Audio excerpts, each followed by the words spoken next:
আজ সন্ধ্যাবেলায় বামুটিয়া আউটপোস্টের অন্তর্গত তালতলা টু বামুটিয়া রোডে ভেহিকেল চেকিং করার সময় একটি অমনি ভ্যানকে আটকানো হয়। এই আটকানোর পর যে ড্রাইভারকে জিজ্ঞাসাবাদের পর এটার মধ্যে থেকে কিছু কন্ট্রাব্যান্ড আইটেম ছিল।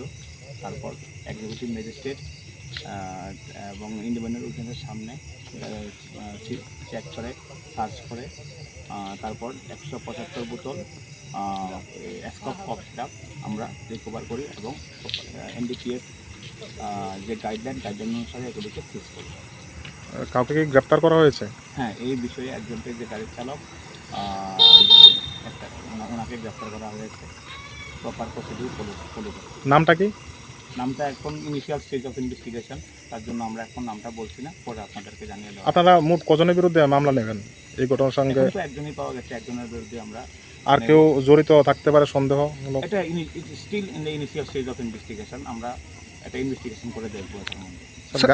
গাড়িটার নাম্বারটা একটু বলবেন যেটা থেকে আপনারা আটক করেছেন? গাড়িটার নাম্বার CR01BB0397। স্যার, যাকে আটক করেছেন তার কি পূর্বের কোনো এই ধরনের মামলার সঙ্গে যুক্ত থাকার রয়েছে?